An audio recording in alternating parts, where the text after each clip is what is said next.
Welcome to Algebra Foundations. Today we are learning about the greatest common factor, or GCF specifically.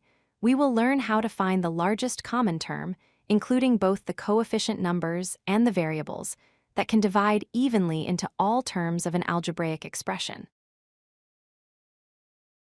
So, what exactly is the greatest common factor? It is simply the largest monomial that divides evenly into every term of a polynomial. It consists of two main parts that we need to find separately. First, the largest coefficient, which is the number part, and second, the variable with the lowest power. Let's start with the first step, the coefficients. Look at the numbers in front of your variables. You need to find the largest number that divides evenly into both of them.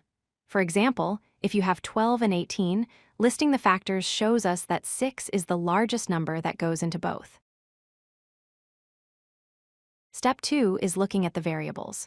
The rule here is simple but very important. Identify the variables that appear in every single term and then choose the one with the lowest exponent. Why? Because you cannot factor out more than what the smallest term possesses. If you have x to the fifth and x squared, you can only take out x squared.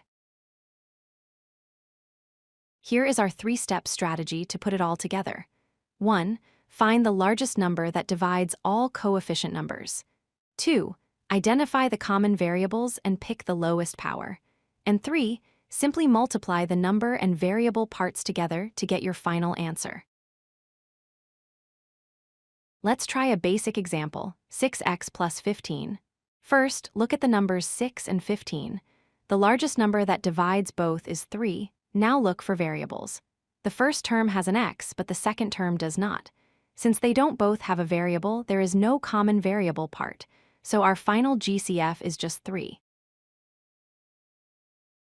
Now let's try one with both numbers and variables. 4x cubed minus 8x squared. First, the numbers 4 and 8. 4 goes evenly into 8, so 4 is our number.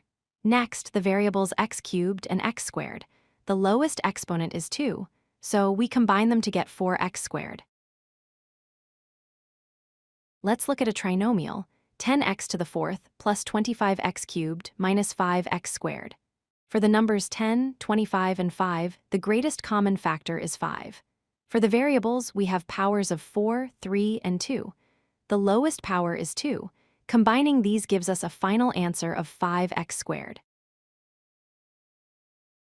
Watch out for these common mistakes. First, do not choose the highest power for variables, always choose the lowest one. Second, don't forget the variable if it's there. Check every term. And finally, don't stop too early with the numbers. Make sure you found the absolute largest factor possible. To summarize, always follow this checklist. Find the GCF of the numbers. Find the lowest power of any common variables. Multiply them together. And finally, always check your work by multiplying it back out to see if you get the original expression. If you like this video, hit that like button and don't forget to subscribe. Visit codelucky.com for more such useful content.